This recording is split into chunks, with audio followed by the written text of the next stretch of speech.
Bonjour et bienvenue dans ce nouveau numéro de Fit Tips, l'émission qui vous réveille chaque week-end, bien sûr, pour vous donner des conseils en santé, des astuces et bien sûr pour une meilleure qualité de vie.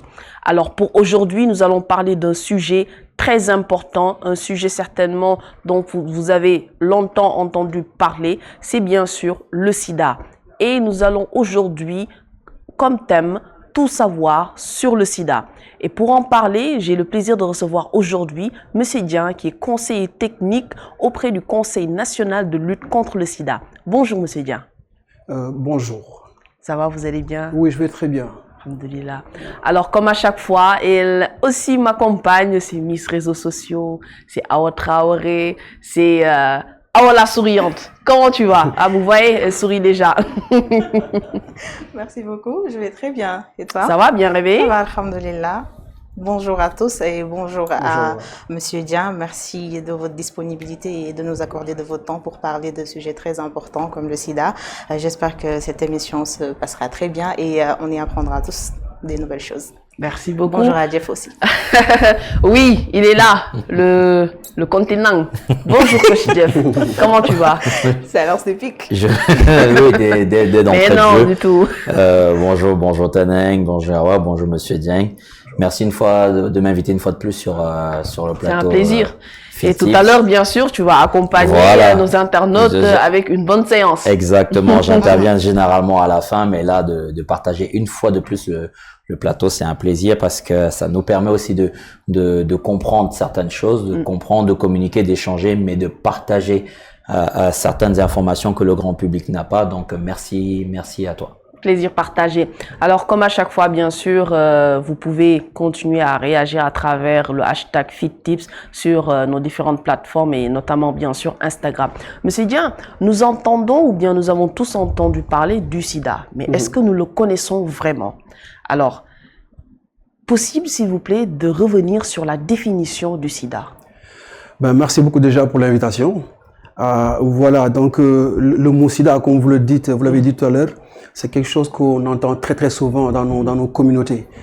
Mais il faut reconnaître que ces dernières années, on va dire la dernière génération, n'a pas suffisamment d'informations sur la question. Donc le sida, c'est juste un sigle, voilà, qui traduit une maladie qu'on appelle le sida. Donc le S voulant signifier syndrome, ça veut dire un ensemble de signes. Maintenant, le I, c'est immunodéficience, ça veut dire des signes qui révèlent qu'une personne porte quelque chose dans le sang qui crée une immunodéficience. Maintenant, le D, qui montre tout simplement que c'est une immunodéficience, mais que l'on acquiert. Ça veut dire que les gens n'héritent pas de l'infection à VIH, n'héritent pas de sida. C'est pour dire que quand une mère, par exemple, ou bien des parents sont infectés par le VIH, il n'est pas dit forcément que l'enfant va naître avec le VIH. Non. Il n'est pas dit également si les parents sont malades de sida, forcément les gens de la famille vont le porter. Donc ce n'est pas héréditaire, c'est quelque chose qui arrive.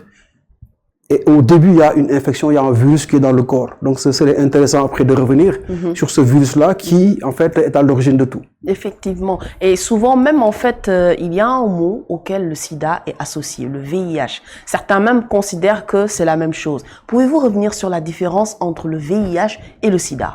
Merci beaucoup pour cette question, parce que là, vous nous donnez l'occasion de clarifier un certain nombre de choses. Parce que d'habitude, les gens, quand tu a le VIH dans le corps, les gens pensent automatiquement que cette personne-là est malade de sida, alors que ce n'est pas la même chose. Les deux voilà, sont diamétralement opposés. Ce qu'il faut retenir, c'est que c'est une infection que l'on peut avoir de par un certain nombre de comportements ou bien des occasions peuvent entraîner la transmission du VIH. Donc le VIH étant le virus. Maintenant, ce qu'il faut savoir, c'est un virus qui fait partie de la famille des lentivirus. C'est ces virus-là qui peuvent être dans le corps pendant un certain nombre d'années. Et pour le VIH, c'est entre 5 et 10 ans, la personne peut avoir le VIH dans le corps et lui-même peut ne pas savoir qu'elle est en train de vivre avec ce VIH-là. Maintenant, le VIH, dans sa façon de faire, on a appris et on sait de façon très claire que c'est un virus qui attaque le système de défense du corps, qui est constitué par les globules blancs. C'est ça qui fait que quand le virus s'installe, Ce qu'il fait, c'est qu'il commence à détruire progressivement le système de défense du corps et il va arriver un moment où la personne va faire ce qu'on appelle une immunodépression ou bien une immunodéficience. Ça veut dire quoi? Que le nombre de globules blancs dont la mission est de faire en sorte que la personne ne tombe pas malade, ces globules blancs-là vont diminuer en nombre au point que les virus vont être beaucoup plus nombreux. Maintenant, c'est pour ça qu'on dit virus de l'immunodéficience humaine. Humaine parce que tout simplement, on ne le retrouve que chez l'être humain et non chez les autres types de créatures.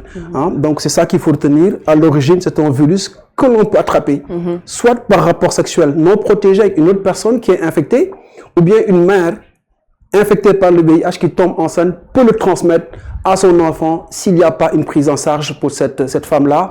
Maintenant, après, on sait qu'aussi, il y a la transmission par voie sanguine.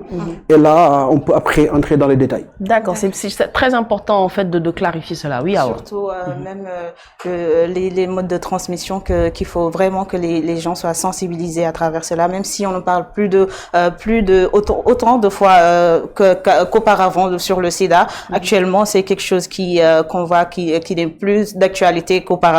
Mais surtout avant de passer à autre chose, j'aimerais aussi savoir sur les sur les tests à faire, puisque le sida c'est un virus qui se transmet d'homme à homme, donc que les animaux ne nous contaminent pas. Donc il est important de savoir que le sida peut vivre en nous sans pour autant que la personne le chasse. Donc il est important aussi de savoir quand il est nécessaire de faire des tests. Est-ce qu'il y a différents tests à faire pour connaître s'il y a le sida, si on a le sida ou pas? Oui, peut-être bien qu'il faut juste redire les choses autrement.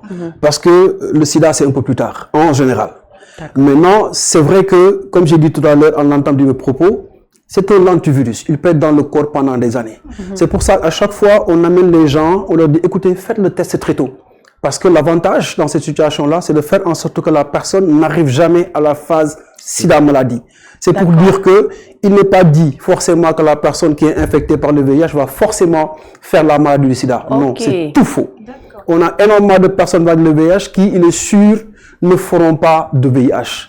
On a des gens avec qui on collabore qui vivent avec le VIH depuis plus de 28 ans, 30 ans, mais ils n'ont jamais été hospitalisés pour des causes liées à leur infection à VIH. Ça, c'est grâce au traitement. Mais aussi, c'est grâce au fait que ces gens-là ont fait le test très tôt.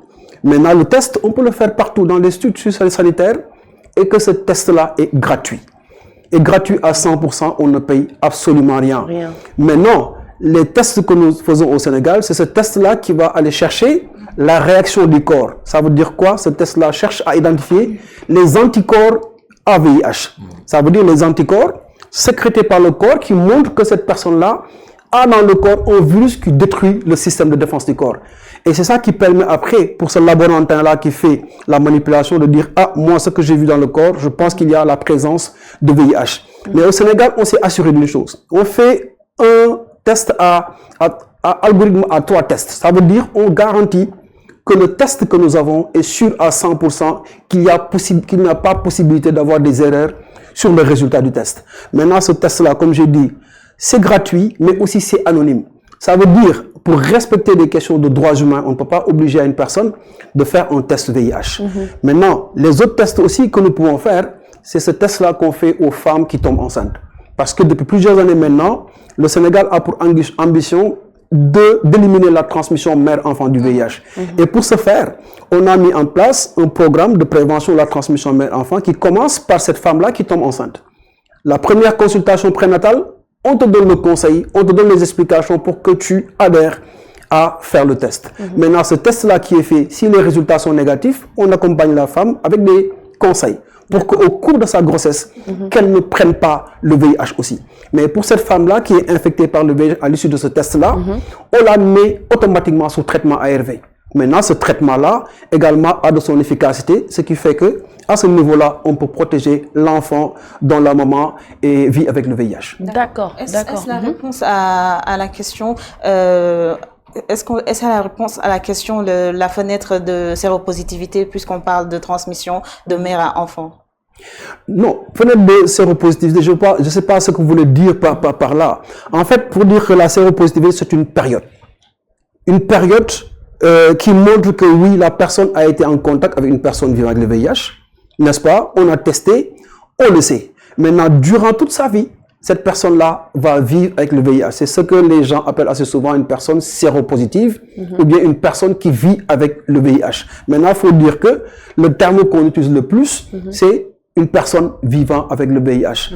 Donc voilà, maintenant, comme j'ai dit, c'est pas dire que cette période-là va avoir une fin. Non. Ça dépend en fait de l'engagement de la personne qui est sous traitement. Est-ce qu'elle respecte ses traitements ou pas? Et c'est ça qui va aider à maintenir cette fenêtre-là de séropositivité pendant plusieurs années. On ne peut pas s'arrêter même à des limites parce que tant que la personne suit normalement son traitement, il ne va pas développer des signes du sida. Oui, et j'aimerais en fait entendre coach Jeff, c'est-à-dire que le sport c'est bien pour la santé, mais maintenant pour une personne en fait qui a contracté le virus et que voilà maintenant par la suite il a en fait le sida, comment le sport peut-il améliorer sa vie?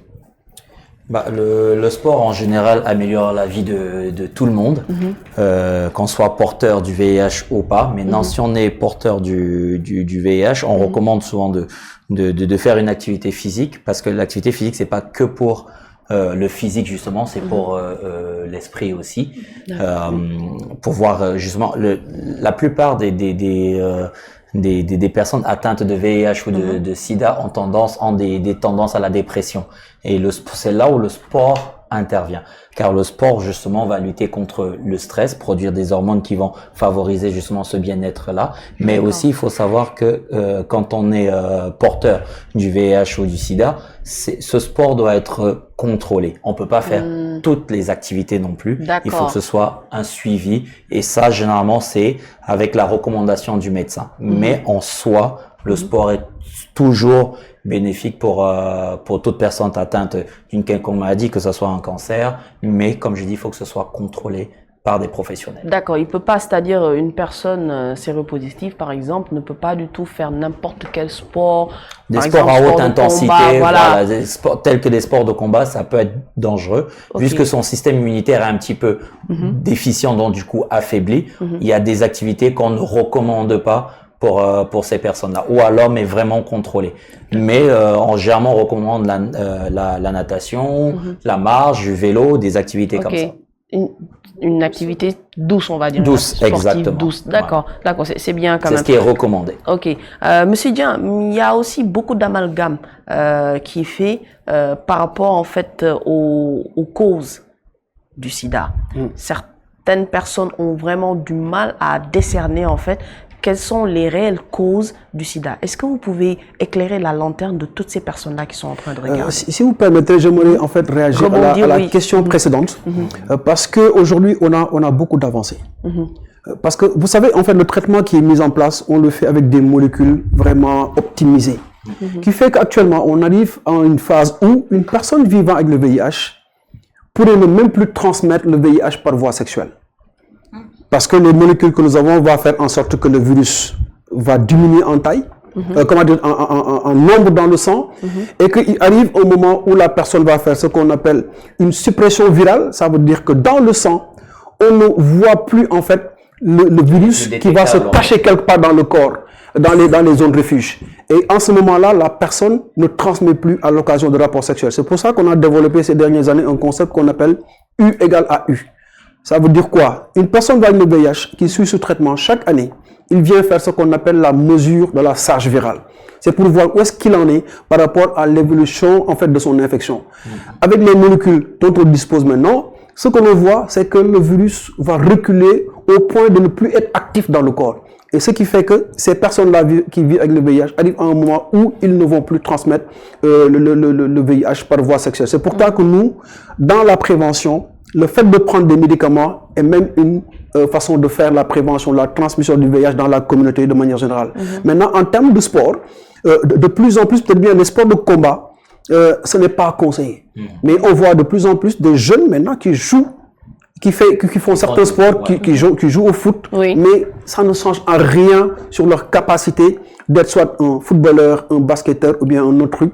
Mais comme il dit, c'est important que ces personnes-là également, qu'on les accompagne de conseils pour que ces contacts-là, qu'il n'y ait pas de risque en fait, avec des coupures, que ça soit un risque pour les autres.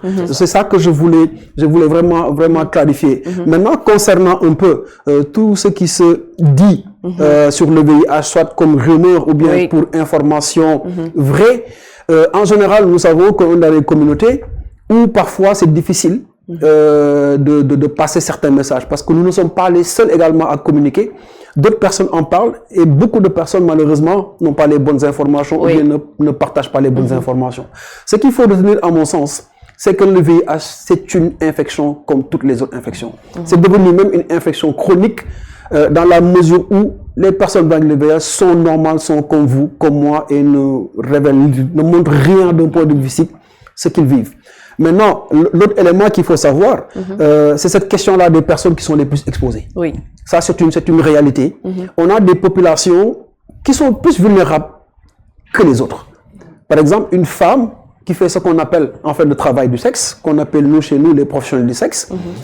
On sait que dans cette population-là, c'est des femmes qui en général sont plus vulnérables. Tenant compte en fait de toute cette réalité socio-économique autour, la question de la pauvreté, la question même des capacités de certaines personnes, qui fait que assez souvent, tu vas voir dans cette communauté-là, les femmes peuvent se retrouver dans des situations à risque où elles peuvent prendre le VIH. Mais également, ce qu'il faut rappeler ici, on a, depuis 2020, on est dans une situation où au Sénégal, on voit que l'épidémie est en train de baisser dans toutes les tranches d'âge de la population, sauf au niveau des jeunes. Actuellement, la grande préoccupation du programme de lutte contre le sida au Sénégal, c'est ces nouvelles infections-là qu'on est en train de voir chez les jeunes.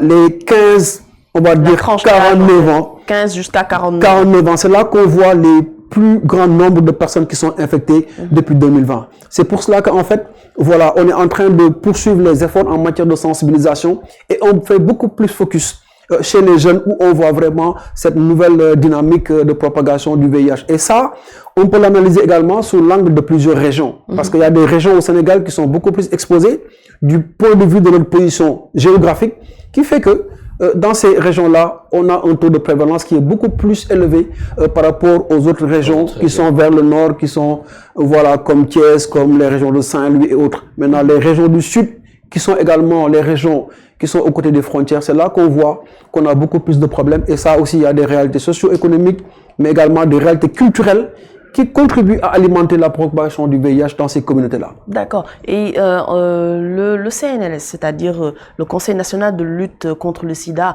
bon, c'est quand même un peu difficile, mais quel rôle vous jouez pour lutter contre, bien sûr, le sida, c'est-à-dire le rôle que vous êtes en train de faire pour pouvoir lutter contre le sida? Oui, ce qu'il faut rappeler, c'est qu'en fait, on a pour ambition de mettre fin à l'épidémie d'ici 2030. Et ça, vraiment, c'est en fait une volonté au niveau mondial. Et le Sénégal a adhéré à cette vague-là qui se bat au quotidien pour arriver à mettre fin à l'épidémie à VIH/SIDA d'ici 2030. Maintenant, le rôle du CNS dans tout cela, c'est que nous sommes l'instance au niveau national qui assure la coordination de la lutte, mais également qui fait tout ce qui est action pour lever des fonds, pour permettre en fait la mise en œuvre des interventions dans le domaine du VIH. Il faut rappeler une chose, au Sénégal, on a une approche multisectorielle. Ça veut dire que la question du sida n'est pas traitée uniquement que par les techniciens de santé. Non.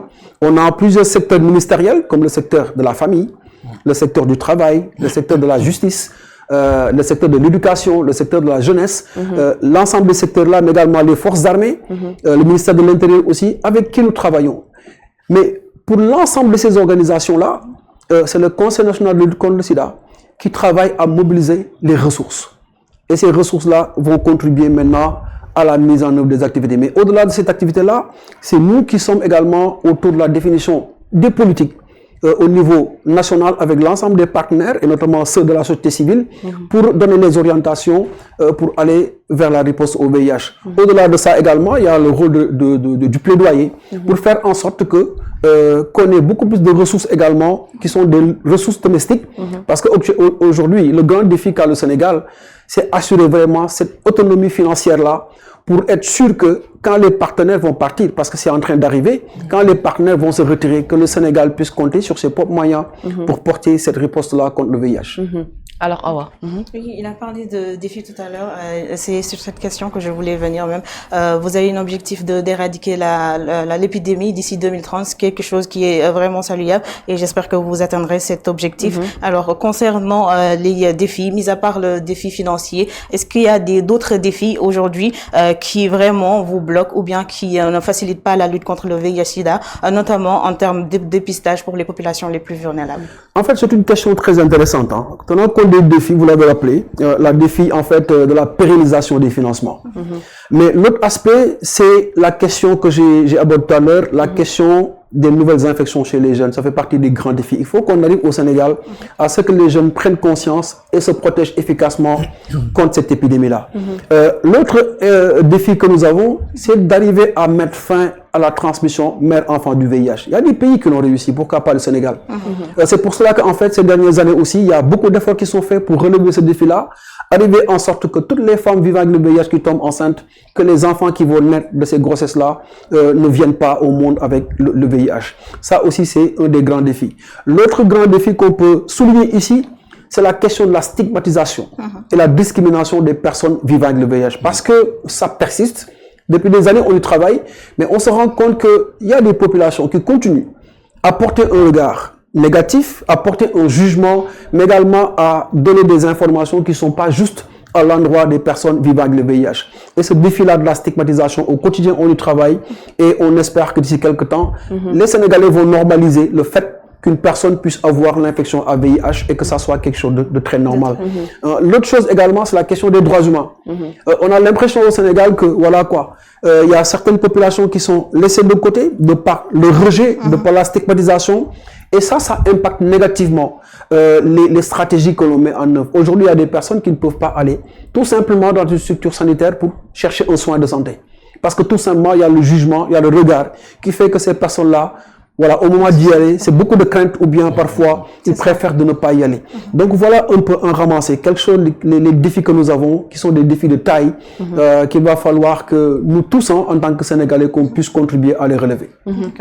Suite à mes recherches tout à l'heure, j'ai vu deux termes que j'aimerais que vous nous expliquiez. Il s'agit du prophylaxie, pré-exposition et du traitement post-exposition comme outil de prévention. Qu'est-ce que cela signifie exactement? Ok, vous parlez de la PrEP. La PrEP qu'on a fait, c'est une prophylaxie pré-exposition. Ça veut dire quoi? Il y a des personnes qui sont hautement vulnérables.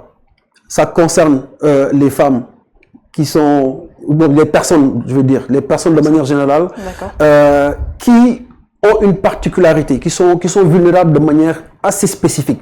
C'est des personnes qui vivent dans un environnement qui n'est pas favorable, qui ne les aide pas à se protéger. Si je prends la question des femmes qui sont des professionnels de sexe, mais également des hommes qui ont des rapports sexuels avec des hommes. C'est des gens qui sont très, très, très vulnérables. Et ici, on a mis en place un mécanisme qui fait quoi? C'est que cette personne-là, qui est traitée à risque, on lui donne un traitement ARV qui va le protéger. Au moment où cette personne-là aura un rapport sexuel à risque, le virus peut arriver et trouver un environnement au niveau de son organisme qui ne lui permet pas d'attaquer le système de défense du corps. C'est pour ça qu'on appelle en fait la prophylaxie pré-exposition. Ça veut dire que le gars prend des médicaments qui vont l'aider à se protéger avant même d'être en contact avec une autre personne qui est potentiellement une personne vivant avec le VIH. D'accord. Voilà, c'est tout simplement cela que ça veut dire. Et au Sénégal, on est en train vraiment de le mettre en œuvre pour protéger. La santé publique, vraiment, c'est ça. Prévenir tout le monde, être juste avec tout le monde. C'est des questions d'équité qu'il va falloir que l'on respecte. Et c'est ça qui fait que, voilà quoi, ces médicaments-là, on les met en place. Et c'est les médecins qui sont chargés vraiment de l'administrer. Mais ce n'est pas des médicaments que quelqu'un peut décider de prendre comme ça. Non, il y a un suivi qui est fait avant même de prendre la PrEP. Mais également au cours de la PrEP, il y a un suivi qui est fait auprès de ces personnes-là. Avant même d'en venir aux stratégies, parce qu'il faut quand même parler des stratégies que vous êtes en train de mettre en place pour lutter contre le sida. Coach Jeff, j'aimerais avoir ton avis par rapport aussi à l'aspect mental. Parce que c'est pas facile pour une personne de vivre en société et bien sûr mentalement avec les stigmatisations. Et d'ailleurs même nous allons en revenir avec Monsieur Dian. Mais de ton côté, qu'est-ce que tu peux nous dire sur cet aspect mental-là? Bah justement, l'aspect mental, c'est un point hyper important parce que comme Monsieur Dieng l'a dit, on a tendance à se fier beaucoup plus au regard des autres. C'est ce jugement des autres qui mentalement risque même aussi d'affaiblir le corps, parce qu'on va vivre dans une espèce de renfermement de stress aussi, qui va provoquer cet affaiblissement immunitaire et aggraver le mal, hein, ou faire grandir le virus entre guillemets. Et justement, moi j'ai bien aimé ce que vous avez dit sur cette sensibilisation du monde autour, justement pour éviter ce regard ce regard de jugement. Quelle est maintenant votre stratégie auprès justement du public, parce que parfois même les médecins, les infirmières, quand on arrive en milieu hospitalier, quand j'ai quelqu'un de proche de moi qui malheureusement vit avec, et lui c'est sa crainte à chaque fois quand il doit se rendre à l'hôpital, quand il a une fièvre, qu'il fait un palud, se rendre à l'hôpital, c'est ce jugement là. Maintenant, quelle est la stratégie que vous mettez en place justement pour lutter contre ça? Pour la stratégie, il faut dire qu'en fait, on intervient à plusieurs niveaux. On intervient au sein de la population avec toute cette gamme d'acteurs communautaires, parce qu'au-delà du CNLS, il y a beaucoup d'autres acteurs qui sont de la société civile, qui sont les associations dans les communautés.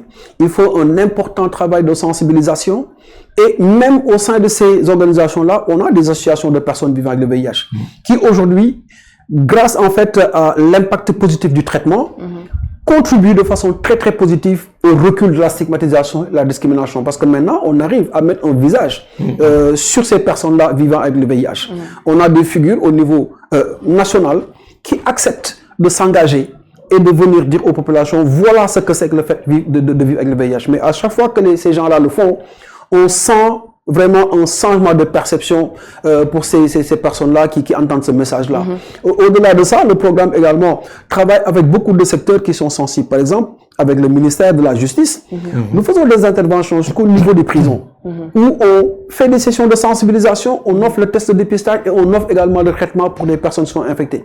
Mais la question des droits humains, la question de la stigmatisation sont également abordées dans les sujets qui sont discutés dans ces sphères-là. Et au niveau également du secteur de l'éducation, c'est pareil. À l'école, les gens parlent de ce message-là qui veut amener les personnes à voir cette personne comme une personne comme les autres, qui n'est pas différente des autres. Maintenant, il faut dire que c'est juste un message qu'on peut donner en général. Mais au-delà de ce message-là, c'est ce qu'on cherche, c'est vraiment changer la perception des gens. En mettant quoi? Un visage beaucoup plus humain sur ces personnes vivant avec le VIH. Et ça, je crois qu'on est en train de faire des pas, même si on a encore des résistances, mais nous savons qu'aujourd'hui, il y a beaucoup d'avancées qui sont faites par rapport à cela, parce que de plus en plus au Sénégal, on a des personnes qui s'assument et qui viennent devant tout le monde pour partager leur vécu avec le VIH. Et pour cela, on est en train vraiment de faire un important travail. Mais aussi, il faut pas oublier qu'on a une loi également au Sénégal qui a été là depuis 2010. Et cette loi-là sanctionne en fait des comportements de rejet, des comportements de stigmatisation à l'endroit des personnes vivant avec le VIH. Donc c'est pour dire qu'au-delà du cadre juridique, pour protéger toutes les personnes vivant avec le VIH contre la stigmatisation, la discrimination, on est en train de faire ce même travail-là dans tous les secteurs, même au sein du secteur de la santé. Tous les prestataires, on les sensibilise régulièrement pour que cela puisse évoluer dans leur façon de voir ce que c'est qu'une personne vivant avec le VIH.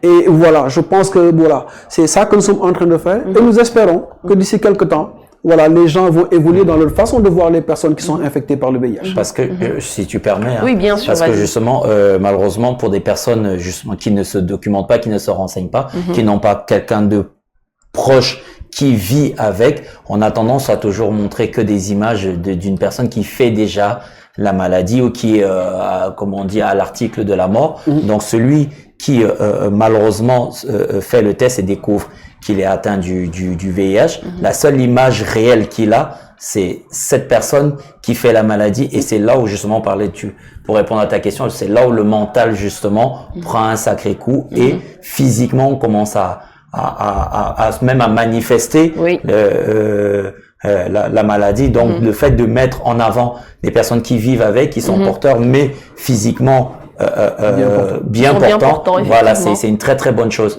pour éviter justement d'avoir que l'image de la personne faisant la maladie alitée avec tous les soins vont avec, ça rassure aussi la personne porteur nouvellement porteur, de savoir qu'on peut vivre avec si on suit le protocole mis en place. Oui, effectivement. Mais qu'en est-il de la prise en charge de votre côté concernant, bien sûr, le Conseil national de lutte contre le sida? Oui, il faut dire qu'en fait, la prise en charge, elle est assurée par le ministère de la Santé parce que là, il s'agit de questions purement santé d'un certain point de vue. Et là, ce qu'il faut savoir, c'est qu'au Sénégal, le traitement, il est gratuit. Et les bilans qui accompagnent le suivi du traitement également, ces bilans-là sont gratuits. Donc, ce qui fait qu'on n'a pas réellement de problème de ce point de vue-là. Maintenant, il faut dire que aujourd'hui au Sénégal, la grande majorité, parce qu'en fait, on a une estimation qui nous donne quelque chose comme 47 710 personnes vivant avec le VIH au Sénégal. Mais sur cela, on est dans les 38 000 qui sont sous traitement. Et être sous traitement, c'est juste une question de volonté. Si la personne est testée positive, ce que nous faisons, on fait la proposition directe de le mettre sous traitement avec l'accompagnement qu'il faut. Si la personne accepte, on le met dans un protocole et on le suit. Donc, ce qui fait que de ce point de vue-là, au Sénégal, on n'a réellement pas de problème. Et la grande majorité des personnes vivant avec le VIH, près de 85% des personnes vivant avec le VIH qui suivent un traitement, vraiment se portent très très bien. Donc, ce qui fait que pour nous, la porte de sortie va être vraiment en fait l'adhésion au traitement pour toutes ces personnes-là qui sont infectées par le VIH. Mais si toutefois également, on accompagne ces personnes-là sans pour autant les rejeter, sans pour autant en fait avoir des comportements discriminatoires. Effectivement, c'est très important. J'aimerais juste que vous reveniez en fait sur un aspect aussi, c'est-à-dire la mère qui est porteuse et bien sûr qui porte un enfant. Comment faire pour éviter cette transmission-là entre mère et enfant? Oui, là nous avons en fait un programme, comme je l'ai dit tout à l'heure, au niveau national, et que le programme en fait débute vraiment quand la femme tombe enceinte et arrive sur un site de santé. Ce qu'on lui propose à cette femme-là enceinte, c'est de faire le test VIH. Si le test est positif, automatiquement cette femme-là, on l'accompagne pour qu'elle commence à prendre les ARV. Maintenant, les ARV, comme je l'ai dit tout à l'heure, ont pour avantage de faire en sorte que le virus soit moins important en fait dans les liquides biologiques. Et il va arriver au moment où les virus ne seront plus actifs. Maintenant, ça c'est une protection qu'on assure quand la femme est en état de grossesse. Maintenant, quand elle sera en phase d'accouchement, là aussi, il y a un protocole qui est là, qui est suivi par les spécialistes et que là aussi on fait en sorte que pendant l'accouchement, que le virus ne puisse pas arriver à l'enfant. Après cette étape-là, c'est pendant l'allaitement. Pendant l'allaitement aussi, il est possible que l'enfant prenne le virus à travers le lait maternel. À travers le lait? Le lait maternel. Mais pour cela également, il y a ce qu'on appelle maintenant l'allaitement protégé. Parce qu'à l'époque, en fait, on n'avait pas toutes ces informations-là, on n'avait pas toutes ces possibilités. Mais depuis plusieurs années maintenant, les femmes enceintes vivant avec le VIH, quand elles accouchent, elles peuvent allaiter leur enfant pendant 1 an. Après cela, il va falloir faire en fait le sevrage et que l'enfant également qui est né de cette maman-là séropositif est mis sous traitement. Et cet enfant-là est suivi régulièrement jusqu'à la sérologie définitive. Et actuellement, on est en train de faire de très très bons résultats. C'est pour ça que l'ambition maintenant, ce n'est plus faire la prévention. On pense à l'élimination carrément de la transmission en fait, de la transmission, enfant. Parce qu'on a les moyens pour le faire. Les tests sont là, gratuits. Les traitements sont là, gratuits. Et que tout ce qui entre en compte pour le suivi de cet enfant-là également est gratuit. Donc voilà, il suffit tout simplement maintenant que les femmes adhèrent, que les hommes également adhèrent, mais également que les communautés adhèrent à cela. C'est pour cela qu'en fait, vous verrez que d'ici quelques temps, on va aller vers la journée mondiale de lutte contre le sida. Et vraiment, tout ce qui se fera autour de cette journée-là, c'est vraiment mobiliser encore une fois les communautés pour aller vers la fin de l'épidémie. C'est ça notre souhait. C'est important. Alors, Awa, on va passer aux questions des internautes. Certainement, ils en ont beaucoup parce que c'est un sujet quand même assez important. Bien sûr, et ils sont tout à fait plutôt intéressés par le sujet. Donc, c'est le moment pour les internautes. Merci beaucoup. Alors, aujourd'hui, j'ai 3 questions qui vont dans le sens des traitements, des effets secondaires et tout. Alors, pour la première question, il y a une personne qui demande, lorsqu'une personne reçoit un résultat positif, quelles sont les premières étapes immédiates et les ressources de soins médicales et psychologiques qui lui sont proposées? Ah, une question très intéressante. Je pense qu'on l'a abordé tout à l'heure, mais il faut dire qu'en fait, juste après le test, mais il y a avant. Parce qu'il y a ce qu'on appelle en fait le counseling pré-test. Ça veut dire les conseils que l'on donne à cette personne-là pour la préparer à un résultat de test. Donc, on te donne tout ce que cela veut dire, qu'est-ce que cela signifie de vivre avec le VIH. Quand tu as le VIH, qu'est-ce que ça fait dans le corps? Quel est l'avantage en fait de faire ce test-là? Donc ça, cette étape-là pour amener la personne à prendre toutes les informations utiles et pour renforcer même son choix de faire un test. Donc après le test, si le test est positif, ce que les gens font, c'est que on a ce qu'on appelle ici le tester et traiter et retenir. Ce concept-là nous permet en fait, dès que la personne est infectée par le VIH, le test est positif, cette personne-là, automatiquement, on le prépare à prendre un traitement. On lui dit, les traitements, c'est quoi? Comment est-ce qu'on peut faire pour avoir les traitements? Quitte à le mettre même avec des personnes vivant avec le VIH qui ont cette expérience-là, d'être sous traitement depuis des années, qui peuvent l'accompagner pour lui dire quels sont les effets secondaires du traitement, qu'est-ce qu'on peut avoir comme ressenti quand on commence à prendre les ARV, et te dire même quels sont les bénéfices à adhérer à ce test-là, à ce traitement-là contre le VIH. Maintenant, l'accompagnement se fait régulièrement. Il y a certaines personnes qui auront besoin d'éducation thérapeutique parce qu'ils ont pris un médicament, ils se sentent mal, ou bien ils ont pris un médicament, ils ont des diarrhées par exemple. Et tout ça, on t'aide à savoir comment gérer tout cela. Mais c'est des choses juste parce que tu prends un traitement, c'est nouveau, et le corps se met à s'adapter. Mais le temps d'adaptation, après, la personne va être à l'aise dans son traitement. Et maintenant, il y a certains qui ont besoin également de prise en charge psychologique. Il y a des organisations de personnes avec le VIH qui sont là. Par exemple, pour les jeunes actuellement au Sénégal, une organisation qui s'appelle le réseau Convergence Jeunes. C'est des jeunes qui sont nés avec le VIH, qui ont leur organisation, ils sont présents dans toutes les régions du Sénégal, mais qui participent à soutenir leurs amis, ces nouveaux jeunes qui arrivent avec l'infection à VIH et les aident à vivre positivement leur séropositivité. Donc, en matière vraiment de prise en charge, voilà un peu le dispositif, mais il faut dire que l'accompagnement, assez souvent, est personnalisé. Parce que chacun a sa façon de vivre cet événement-là, qui est le fait d'être infecté par le VIH. Et c'est pour cela qu'on a vraiment différents acteurs qui interviennent autour. Ça peut être des assistants sociaux, ça peut être des psychologues, mais également les médecins, même des amis que les gens vont trouver après dans le réseau des personnes avec le VIH qui seront là pour les aider à grandir de façon positive ou bien de vivre positivement leur séropositivité. D'accord, c'est intéressant. Très intéressant. J'espère que vous avez pris note.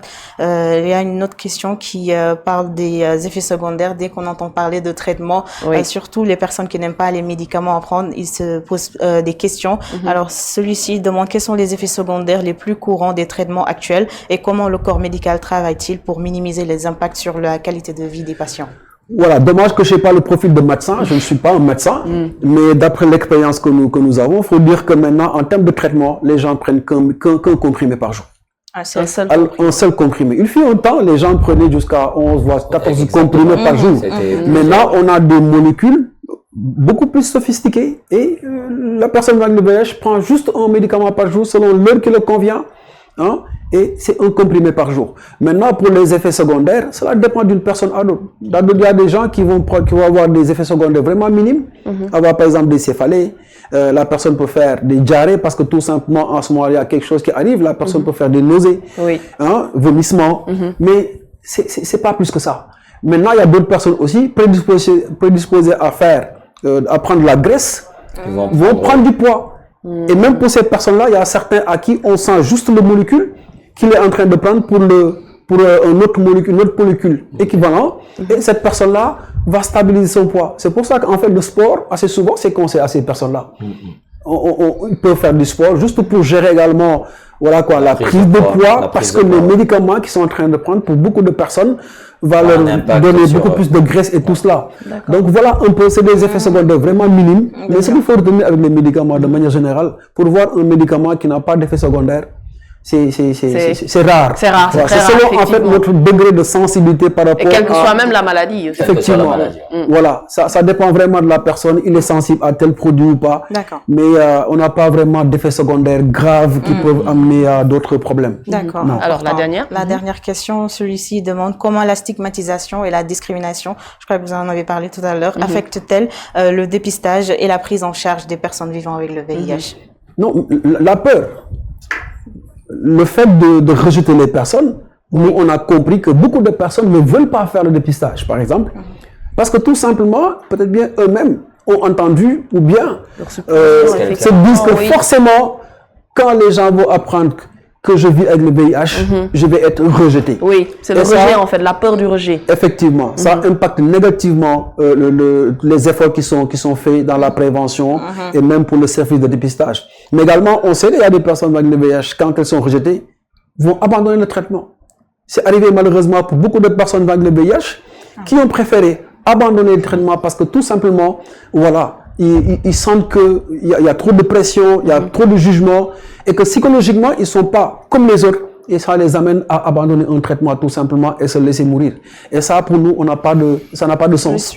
Donc, pour moi, c'est les communautés qui doivent vraiment soutenir ces personnes-là pour les aider à prendre ce médicament-là et ça va les aider à rester en vie et en bonne santé pendant des années encore. Oui. Et ça, c'est vraiment intéressant. Maintenant, il faut dire que voilà, la stigmatisation, c'est quelque chose qui, même en fait, d'un point de vue de la cohésion sociale, parce qu'on peut l'amener à plus loin que ça. Je crois qu'une société qui est dans le jugement, qui est dans le rejet, en général, c'est des sociétés qui ont assez souvent beaucoup plus de problèmes. Et ça va vraiment, comme je le dis pour le VIH, ça va impacter négativement tous les efforts qu'on est en train de faire en matière de prévention et de prise en charge des personnes vivant avec le VIH. Voilà, beaucoup de personnes aussi ne vont pas au traitement parce que tout simplement ont peur d'être jugées. Oui, c'est le cas en fait des femmes qui sont professionnelles de sexe. Parfois, elles ne peuvent pas aller sur tous les sites pour se faire traiter ou bien pour même prendre des services de prévention. C'est compliqué. Donc ça, c'est malheureusement la stigmatisation et la discrimination qui le font. Et ça nous porte préjudice dans les efforts qu'on est en train de faire et il va falloir vraiment que l'on travaille tous ensemble pour arrêter le rejet parce que ça n'a pas de sens. Effectivement. Bien. Alors, c'était tout. Merci les beaucoup trois questions des internautes. mais moi, j'aimerais revenir en fait sur un aspect parce que le sida, on connaît tous voilà la maladie, mais il y a aussi d'autres maladies. Mais pourquoi actuellement on sent, on va dire, par rapport à la communication, une baisse concernant en fait le sida? Est-ce parce que il y a en fait un recul de cette maladie-là, ou bien parce que c'est un manque de communication, ou bien parce qu'il y a d'autres maladies qui font aussi des ravages? Oui, il faut dire en fait la communication, il faut dire qu'au moins ça a été orienté. On a passé d'une époque où il y avait une communication de masse. On était partout en train de parler de cela et les moyens suivaient. On avait les moyens d'être partout et de donner tout ce qui est information. Mais quand on avance aussi, on se rend compte qu'on n'a plus les financements qui nous permettent d'être partout. Ce qui fait que ces dernières années, on a eu des informations plutôt ciblées, ciblées à l'endroit des personnes les plus exposées. Voilà. Et ça se fait à travers les réseaux sociaux, ça se fait à travers d'autres plateformes pour toucher ces personnes-là que nous pensons étant ceux-là qui sont les plus vulnérables dans nos communautés. Mais malheureusement, comme j'ai dit, il va falloir que l'on revienne vraiment à ces sensibilisations-là avec le grand public, parce que surtout chez les jeunes en plus, parce que c'est là que nous sentons qu'il y a des difficultés. C'est comme si en fait les jeunes sont intéressés par d'autres questions. Et là, on est en train de travailler avec les secteurs qui ont en charge les jeunes pour voir comment est-ce qu'on peut avoir des messages adaptés à ces jeunes-là afin de les toucher et de faire en sorte qu'ils puissent avoir des messages qui les permettront de se protéger efficacement contre le VIH. Mais c'est pas parce que il y a plus d'autres maladies. Non, le VIH est encore une priorité pour le Sénégal et là, on est en train vraiment de travailler. Voilà, maintenant, à chaque fois, il va falloir qu'on évalue pour voir ce que nous faisons, où est-ce que nous en sommes et de prendre des mesures qui vont nous aider vraiment à être le plus pointu possible par rapport à cette riposte-là. Et d'ailleurs, même selon les estimations du Spectrum en 2022, on note une baisse régulière de décès liés au VIH qui sont passés d'environ 2241 décès en 2012 à 992 en 2022. Ce qui veut dire que quand même, on sent une baisse par rapport aux décès en fait liés au VIH. Effectivement, c'est vraiment en fait l'avantage des traitements. Si nous n'avions pas en fait des traitements efficaces, c'est vrai qu'on aurait pu avoir beaucoup plus de difficultés. Parce que entre 2005 et à 2024, on a fait vraiment beaucoup de progrès. Beaucoup de progrès. Les derniers chiffres qu'on a enregistrés en 2024, on était aux alentours de 996 décès l'année, alors que vers les années 2005, on est dans les 3000 et quelques. Donc cela veut dire qu'on a fait beaucoup d'avancées. Et ça, c'est vraiment grâce aux traitements qui sont là et qui sont des traitements gratuits, il faut le rappeler, pour que les personnes vraiment qui sont infectées par le VIH puissent aller vers ce traitement-là. Mais aussi faire un clin d'œil à toutes ces personnes-là qui ont peur de se dépister, parce que ça ne sert à rien d'avoir peur. Si on a peur, c'est là qu'on a le plus grand risque d'aller vers la phase sida maladie. Mais quand on sait très tôt qu'on est infecté, on va prendre un traitement qui va nous aider à rester en vie et en bonne santé. C'est impératif, c'est impératif. Et pour revenir juste à vos activités, comment vous faites? Parce que tout est certainement centralisé à Dakar, mais pour la décentralisation, parce que aussi, il y a certaines personnes qui sont certainement infectées par le virus. Comment vous faites pour décentraliser cela? Non, ça date depuis des années. Depuis le début du VIH. D'accord. Même quand tu es dans un village ou bien dans une commune dans le Tambacounda.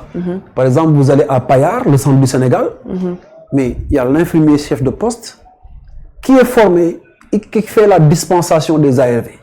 D'accord. À son niveau, il suit les femmes enceintes vivant avec le VIH. Il donne le traitement avec la sage-femme qui est sur place. Et ce couple-là peut accoucher sur place.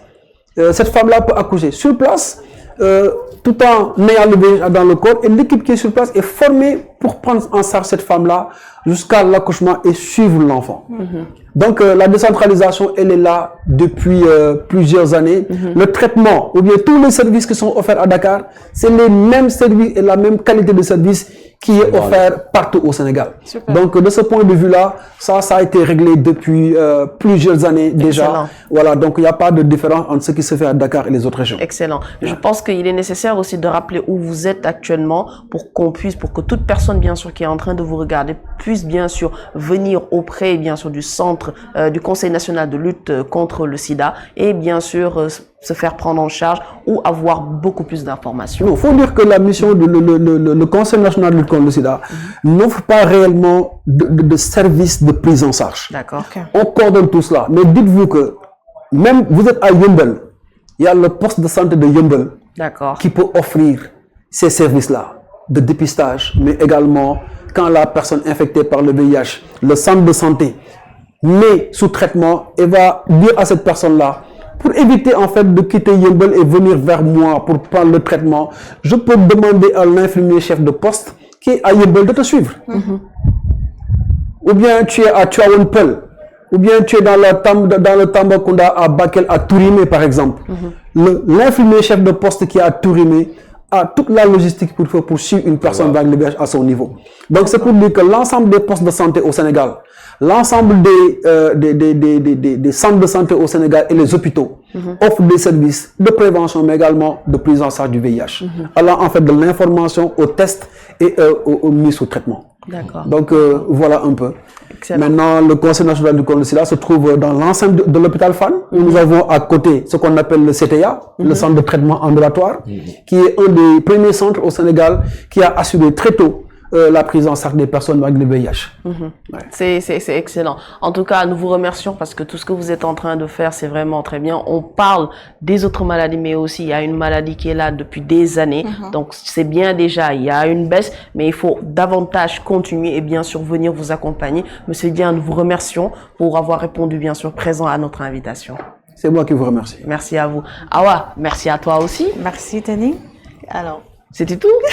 C'était tout. Très simple. Je remercie à nos chers internautes qui sont toujours présents. Et n'hésitez surtout pas à nous écrire sur nos différentes plateformes Eric Favre TV, surtout #FitTips. On est là pour vous. J'espère que vous avez beaucoup appris de cette émission. Alors, n'ayez crainte. Le sida, c'est une maladie qu'on peut vivre avec et les traitements et la prise en charge est gratuite. Donc, allez vers ces personnes-là pour vous prendre en charge et surtout n'ayez peur de jugement de personne et continuez votre vie.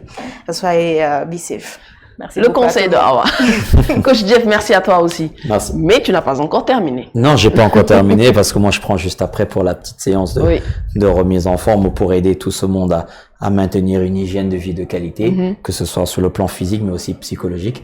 Merci Monsieur Dieng pour toutes ces informations. C'est toujours un plaisir d'en apprendre plus sur une pathologie, sur une maladie telle que le sida. Mais avant de terminer, j'avais une toute petite question. Je voulais savoir, est-ce que le traitement, il est valable pour tout le monde? C'est-à-dire, il y a des personnes qui souffrent déjà d'insuffisance rénale ou des problèmes cardiovasculaires. Est-ce que ça n'a pas un impact sur ces personnes-là? Bon, ça, je sais, il faut l'avis d'un médecin spécialiste. Mais nous savons en fait aujourd'hui, toutes les personnes malades de VIH, en général, que moi je connais, prennent le médicament, le traitement sans souci. Sans souci. Maintenant, il faut dire que pour certaines pathologies, peut-être bien qu'un médecin est à même de donner les meilleures informations sur cela. Maintenant, je voulais, avec votre permission, vous inviter parce que le 30 novembre, c'est la veille du journée mondiale de lutte contre le sida et le CNRS va organiser un événement sportif. C'est un fitness day que nous organisons avec vraiment les coachs de la place. Là, après, on va donner les informations. On va le faire. Je me chargerai à ce que vous ayez une invitation. Normalement, on va faire ça soit à la place de l'Obélisque. Et on compte vraiment sur l'ensemble des Sénégalais, l'ensemble des sportifs, notamment les lutteurs, oui, bien sûr, qui viennent en fait partager cette journée de solidarité. Oui, c'est une bonne cause. C'est une cause noble. On invite tout le monde à venir bouger avec nous, pour mettre fin à l'épidémie d'ici 2030. Oui. Et bien sûr, nous allons tous y assister.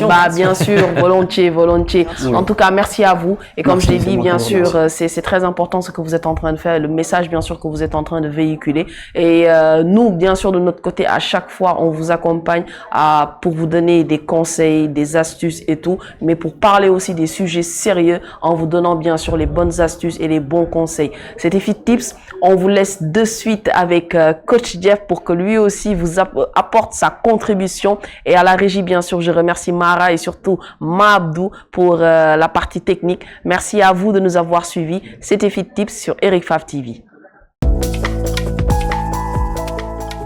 Courir ou marcher, qu'est-ce qui est plus efficace pour brûler des graisses? C'est la question qui revient souvent quand on entame le processus de perte de poids. On se pose toujours la question de savoir combien de temps je dois courir, à quelle vitesse je dois marcher, et le nombre de temps aussi je dois marcher ou la distance que je dois parcourir pour commencer à brûler des graisses. Aujourd'hui, nous allons aborder ce sujet. Nous allons vous donner quelques clés sur comment marcher efficacement pour brûler des calories. Bonjour et bienvenue sur Eric Fav TV pour votre émission Fit Tips, émission bien-être et santé. Nous allons vous donner quelques conseils aujourd'hui pour améliorer votre façon de marcher, mais surtout les outils de savoir comment marcher, à quel moment, à quelle fréquence la marche devient intéressante pour brûler des graisses. Alors, marcher, la marche rapide, la marche sportive, c'est la meilleure activité pour engager son métabolisme, pour augmenter son métabolisme et stimuler les muscles, non seulement les muscles, mais aussi bien pour l'esprit. C'est un excellent remède contre le stress parce que la marche va vous amener cette hormone du bien-être qui va, entre guillemets, un peu étouffer l'hormone du cortisol qui est dans le sang, l'hormone du cortisol qui est l'hormone du stress, qui favorise le stress. Donc, le fait de marcher va vous détendre, va faire en sorte que vous sentiez dans un état de plénitude qui va améliorer votre stress. Maintenant, comment marcher pour pouvoir perdre du poids? C'est la question. Tout le monde se pose la question de savoir combien de temps je dois marcher, à quelle vitesse je peux marcher, mais est-ce que la marche rapide me permet de brûler des calories? Entre courir et marcher, qu'est-ce que je dois faire? En toute sincérité, les deux. Vous pouvez faire les deux si votre corps le permet, si votre âge le permet, si votre cœur le permet. Mais si vous ne pouvez pas courir, c'est parce que parfois c'est difficile de maintenir une fréquence de vitesse, surtout quand on est en surpoids ou quand on a des problèmes articulaires, de maintenir une certaine vitesse de course. Parfois c'est difficile, donc vaut mieux privilégier la marche. Mais pour ça, comment marcher? Marchez toujours à une vitesse constante.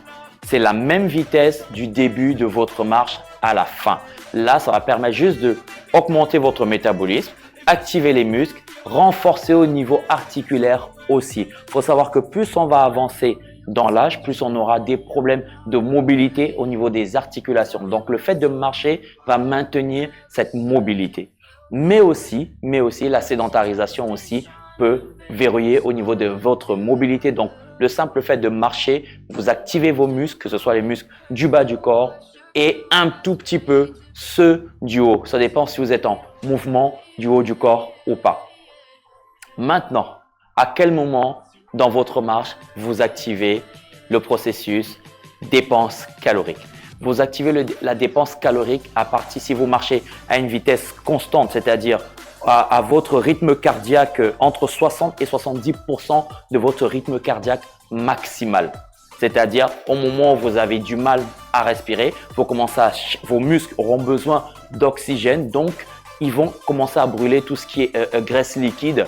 Et là, vous entamez le processus de brûle-graisse. Mais surtout, ce qu'il faut savoir, c'est qu'il ne faut pas, à la fin de votre session, il ne faut pas vous sentir totalement essoufflé. Si à la fin de votre marche, vous n'arrivez même plus à respirer, ça veut dire que vous avez mal évalué votre capacité respiratoire ou l'intensité ou la vitesse de votre marche. Donc, toujours privilégier une vitesse constante, pas trop rapide, ni trop lente non plus, parce que il y a deux types de marche. Vous pouvez marcher, on dit de rester en mouvement, pour que pouvoir continuer, pour rester en activité, pardon. Mais la marche que vous faites de chez vous pour aller faire des courses n'est pas la même que celle que vous faites en vous mettant en tête que c'est pour le sport.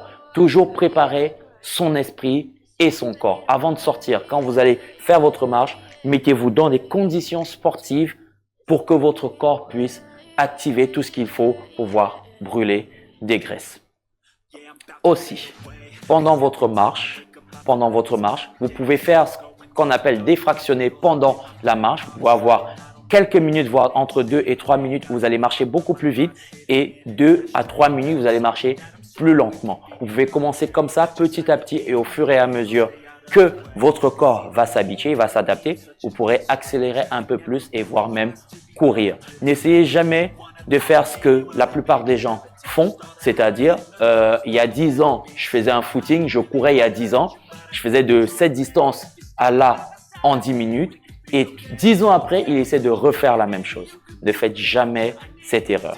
Quand vous reprenez le sport, surtout à partir d'un certain âge, quand vous reprenez le sport, allez-y progressivement.